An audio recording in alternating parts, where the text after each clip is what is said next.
A South Carolina electric cooperative is under federal investigation tonight, a cloud of suspicion that sparked a new Queen City News probe. Here's Chief Investigative Reporter Jody Barr with Power Play, a Queen City News investigation. If I remove it and I get caught, I suffer the consequences. When I found out they'd taken it off their trucks, violation under the Clean Air Act, federal violation, and I'm looking for a warning inside my owner's manual, my 2500 diesel, see what the consequences are for removing the DEF system. Nearly a year ago, Stacy Feld filed a complaint with the U.S. Environmental Protection Agency. He accused Lynch's River Electric Cooperative Chief Executive Brian Broughton of breaking federal law when Broughton approved the removal of diesel emission systems from co-op trucks.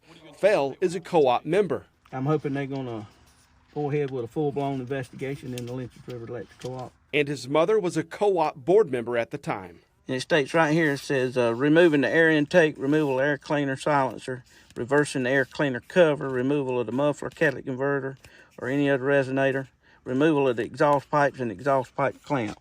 And it states it right here in black and white even on citizens' vehicles.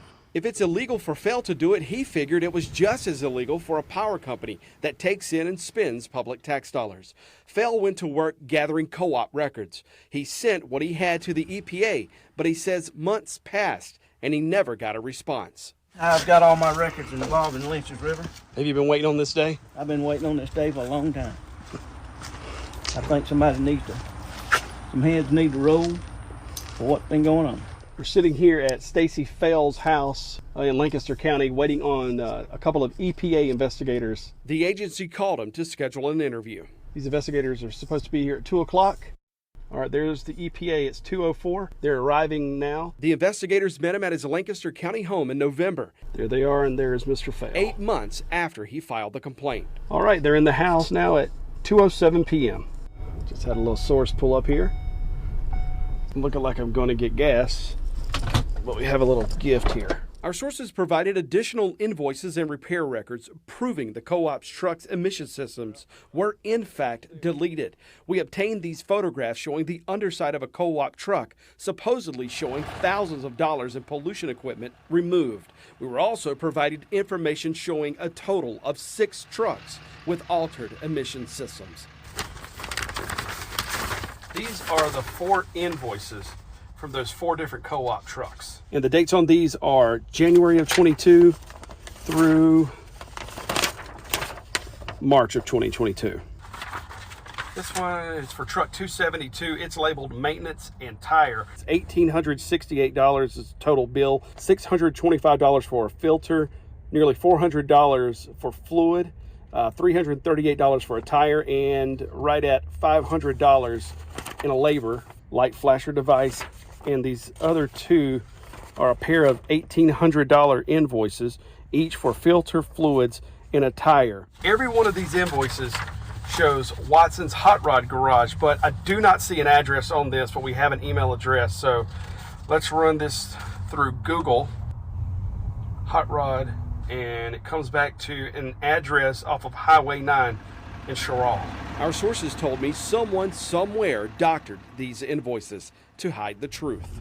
Behind these storage buildings is a garage. So let me get turned around and then we can go and ask a few questions. Hey, are you Chase? What you need? Are you Chase? I'm looking for the owner here. Yeah. Hey, I'm Jody. Well, I see you got you. Yes. Yeah, man. Hey, I work with Queen City News out of Charlotte. Okay. Do you recognize these invoices as yours? We were told they were maybe fabricated invoices related to some diesel deletes for Lynch's River. I don't do diesel deletes. You don't do diesel deletes? No. I only do emission compliant tuning. He wouldn't confirm whether the invoices were authentic. Has the EPA been by to talk to you about this case yet? I don't do diesel deletes. And he quickly got his attorney on the phone. No. I got JODY BARR here. What do I need to do? Is that Heath Ruffner? He says he's from Lynch's River, investigating some stuff. No, I'm from Queen City News. What do I need to tell him, or just shut the doors? That Heath is Heath Ruffner, a Cheraw attorney and Chesterfield County government's taxpayer-funded attorney. You will raise your right hand. Do you swear or affirm to tell the truth, the whole truth, and nothing but the truth, so help you God? I do, sir. Who is also about to become an elected judge. You talking to Heath Ruffner? He said, hey, I don't do diesel emission bypasses, deletes. So you just did filters, fluids, tires, and labor on this one? If that's what the invoice is on there, yes, but I don't do any diesel deletes or anything like that. Hours later, Watson sent us this statement. The invoices attached were not fabricated and were sent to Lynch's River Electric Cooperative for payment after completing the requested service work, saying Lynch's River never questioned the invoices. Out of respect for you, I wanted to get a response back to you and also add that I am a one-person shop and work extremely hard to provide for my family. Therefore, I will no longer be doing any work for Lynch's River now or in the future. Coming up. I didn't know they would tell me to do something that was illegal. I found out it was illegal in February of 2024. Was the diesel delete issue the last straw for you as a board member? I wouldn't say it's the last straw. I'd say it's the straw. I mean, that's pretty big. It's serious violations. When Power Play continues after the break. In October, we found one of those diesel deleted co-op trucks still on the road. I crawled under it to look for the emissions system. Our sources told me the pollution parts were removed, leaving only this muffler behind. All right, we are up here in Concord, headed to Hendrick. I was told it was at the Chrysler Jeep Dodge dealership, supposedly where this Lynch's River truck is located. Our sources told me another Lynch's River Electric Cooperative truck was getting repaired in September. And there it is. The Hendrick repair invoices for truck 270 show $16,000 in parts alone to undo the deleted emission system. Certified clean idle. Date of inspection looks like April of 2024. Although the truck had an inspection sticker showing an annual inspection pass, the unit number 270, it did not have an emission system installed then. Our co-op sources estimate it could cost between $50,000 and $100,000 to repair those 6 co-op trucks. In September, Rudy's Performance Parts in Burlington agreed to pay $10 million to settle criminal and civil cases against its owner, Aaron Rudolph. The feds reported Rudy's admitted to more than $30 million in diesel defeat devices sales. Nationwide, the feds filed 172 civil enforcement cases between 2020 and 2023, resulting in $55 million in civil penalties. In those same 3 years, the EPA criminally prosecuted 17 Clean Air Act violators, issuing $1.2 million in fines and an average of 3 years in prison across those 17 cases. Was the diesel delete issue the last straw for you as a board member? I wouldn't say it's the last straw. I'd say it's the straw. I mean, that's pretty big. It's serious violations. Lynch's River Co-op board member Kevin Sims heard about the co-op's diesel deletes in late 2023. In January 2024, the co-op board voted unanimously to hire an auditing firm, Forvis. My name's Brian Broughton. In part to investigate CEO Brian Broughton and those diesel deletes. Last April, the board got a closed-door update from the auditor. The board then voted 5-4 to fire the CEO. After considering the Forvis findings, including but not limited to the CEO's knowledge and approval of Lynch's River violations of federal regulations, in addition to a general lack of communication and transparency with the board. But I will say, Jody, as a board member and as a CEO, it's in black and white. It's plain as day. It's in the bylaws. It's in policy. You have to uphold yourself to a higher standard, and you have to uphold state and federal regulations. That didn't happen. That's why I acted the way I did. It's in policy, it's black and white. And it's my responsibility as a board member to act upon those actions. And that's why I did what I did. And I stand behind that 1,000%. I do it 10,000 times again. I do it 10,001 because it was the right thing. How y'all doing? I'm good, Pat. I hear you. Hardly. Hey, how you? In October, 6 months after his firing, Brian Broughton held a town hall in Heath Springs. It was an open invitation to the public. But at the same time, You continually hear people lie about you and say stuff. It bothers you. Broughton said he wanted to tell his side of the story. We went to hear it and to ask him about those diesel trucks. We needed buckets on the road. So what we done was, they come in and said, Brian, we can, I think it wasn't deleting the EGR, but bypassing the deal. Okay, I still don't know what all that is. So we bypassed the DF on two bucket trucks to get them back on the road. I'm assuming, I guess, when they get the parts, they're gonna fix them. I don't know. I ain't thought of this about. This was either 2021 or 2022 when this happened during the winter time.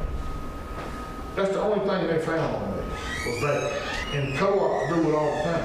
I had CEOs tell me they do every one of their trucks. Our trucks that we deleted had 300,000 miles on them. I mean, they would not run. I found out it was illegal in February of 2024, this year. Here's the crazy thing. I give them permission to do 2. There were 6 done. Who done the other 4? He's still working attention to it. He's still there. Because he's telling them what they want. He's giving them the information that they want. Broughton then took questions from the public. I'm glad you brought up the trucks. That was one thing that we were looking at as well. Do you know who you told to do those 2? That would have been Greg Jordan. Greg, engineering operations guy. did you give him a reason? Well, they couldn't find the parts to fix them. If everybody else does it, I'm not thinking nothing's wrong with it. I know other CEOs, other companies. I mean, Fairfield Co-op told our guys the truck they working on, that's what they've done. So that's why I still run it. So you say Fairfield was one of the co-ops? Yeah. Who was the other? Edisto Co-op's one and Newberry Co-op. Broughton was right about Fairfield Electric Co-op. I emailed Fairfield, Edisto, and Newberry Co-op CEOs. Edisto Co-op CEO David Felkel and Newberry CEO Keith Avery both refused to talk about the allegations. But Fairfield CEO Bruce Bacon admitted in an email to me in November that following our questions about its trucks, Fairfield Co-op launched an investigation and found a former employee approved diesel deletes on 9 of its trucks. The co-op claims no one knew the former employee did this. Fairfield reported itself to the feds following our email. Do you regret today giving that directive to delete these trucks? I regret, but what I do regret is knowing now that it's illegal, I guess. But then when I talk to other people, I mean, other CEOs that do it, and they do all of them, to keep these trucks on the road, I don't think I should have been fired for it. Broughton said some of the co-op trustees had it out for him anyway, and the diesel delete issue was just an excuse to get rid of him. Did you work on Lynch's River Electric Co-op trucks? You got an appointment with me? Can I make one? Yeah, you can make one. All right, when can we come back? We also asked Broughton about the Sherrall shop and the invoices our sources said were doctored to cover up some of the diesel deleted co-op trucks. Are you familiar with Watson's Hot Rod Shop in Sherrall? No. Is that who was doing the diesel deletes? I think they done 2, the first 2. I think that's who done the first 2. I'm pretty sure. Was Watson? I guess now. I know it was done in Sherrall. I do know that. Did you ever see those invoices from what you paid for? No. And are you aware that those invoices don't show diesel delete? They show something totally different. I found Absolutely. I got 2 of my own. I got you. So you know those invoices were, I guess, manipulated to not show the true work that was done. Yeah, because what I found out later on is that the other co-ops, the same thing happened. When it's deleted, they might put on there they changed the tire or whatever. You know, the invoice does not say delete. That's what I've been told. Did you ever tell the board that the invoices that we paid to Watson's actually was for work that these invoices are not true? I didn't know that. You didn't know it at the time? No. I didn't know that until probably right before I got fired. So did you see those invoices once you all cut the check and paid that shop in Sherrall? Did you take a look at the invoices and what Well, you like paid? me, I mean, you know, the board and myself, we see every check that's written, whether it's $1 or $5 million. Okay. They see them and I see them. And I'm gonna be honest with you, if I look on there and see that somebody got $1,800 worth of tire, that's normal. I'm not sitting there knowing that that's $1,800 that was done for a delete, a delete. We continue to press Broughton about the deletes, the repair costs, and those diesel delete invoices. And that's about where we wore out our welcome with Broughton and his supporters. Do you think that that could erode the public, this board, these members' trust in the people running that co-op? I don't think so, because we were doing something then to make sure we kept the power back on. I kept guys working. And at that point in time, myself personally, I didn't know if it was going to be temporary, something we're going to do from now on. I mean, when you think about deleting the death and you find out everybody else does it, I got a million things I'm working on. And I ain't even thought nothing else about that in the last 2 or 3 years. Who do you think should be responsible, if not you? Well, I feel like the person that brought it to our attention that we should do this to get these trucks back on the road. Yeah, I got a question for you. You're a reporter. Where'd you get your information from? We can't get that. Where'd you get yours from? I cannot tell you that. Can't hear about them, the customers. Can't you be asked to leave? To keep the tower on. Can't you be asked to leave? Why do you want to leave? Seconds later, Broughton ordered his crowd to kick me out of the meeting. To receive any comment or any return emails. Yeah, hold on. So it's just kind of odd that Then one of the men in the audience put his hands on me. You gonna get me out? Yeah, you might as well leave. Why are y'all dismissing me? Huh? Why are you on the other side? we don't feel like we're This man is Greg Vincent. His wife is Cindy Vincent, a current elected Lynch's River Co-op board member. You got that from our co-op people. You tell me that EPA cares about. No, you got that from our co-op. That's the only person that could give it to you. Another man, identified as Brent Williams, tried to stop me from recording. This man is Mike Crenshaw, the man who owns the meeting hall and who, at first, didn't have an issue with us being there. This fella here owns this building. He's asking you to leave. He asked me to leave, I'll leave. Ask him to leave, Mike. I'd like you to move, Blue. Come step on out, please, sir. Okay, thank you, sir. Move him out. My name is Mike Crenshaw. What else do you need? There you go. Did I hit you? Did I bury? Oh, you know I took you. But look, just get out. Shut up. I'm tired of it. Okay, just shut up. Get out. Yeah, remember now, Mike Crenshaw. Mike Rose got a problem. All right. I then went to the other side of the street to finish my video shoot when Greg Vincent came back again. Hey man, just stay over there, all right? Stay over there. I'm about to call 911. It's public highway. What? It's public highway. I just got a question. I then called 911 just to make sure I could get out of town safely. Call 911 to get down here because I don't know what you're about to do. I ain't gonna do nothing. Call 911. Me and the sheriff tight, buddy. I'm telling you, my 2 daughters work for the sheriff. Hey, I'm right here at the bus stop at East Springs. Look, that's my first error of the day. 3 months ago, Lynch's River held an election to fill a vacant seat. Having received the majority of votes, Lynn Gardner is declared the District 2 trustee to serve the 2 remaining years of that 3-year term. Lynn Gardner was also at the Broughton Town Hall a few weeks earlier. At his first co-op board meeting, Gardner made the motion to rehire Brian Broughton. Gardner's election flipped the board, with 5-4 voting to give the fired CEO his job back. Everything they looked for, everything they looked through, that's what they had. They was wanting EPA to come in and fine them some big dollar amount so they could say, look what Brian cost y'all. Look what Brian cost membership. You know, I've been told that EPA will do that. Although the forensic audit continues, Brian Broughton seemed confident during his October town hall that there was nothing to the allegations concerning him and his co-op. This is Special Agent Toby Slino with EPA CID. But the EPA investigators who traveled to Lancaster County in November show that might not be the case. When you hear Brian Broughton make those admissions, do you think the vote you and those 4 other board members took to fire him 1,000% vindicates you? It vindicates us because, like I've said numerous times, nobody knows the beating we've took. That town meeting was an embarrassment to the county.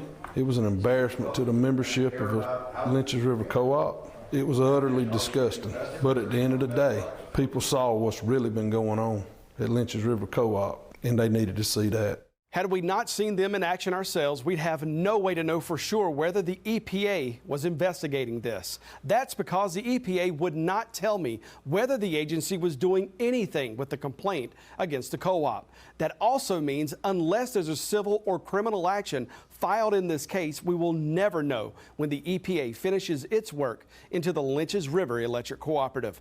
But our investigation is far from over. So basically, I'm lost. Yeah, you're right, sir. You have the right to remain silent. Anything you say may be used against your court of law. This is a conspiracy.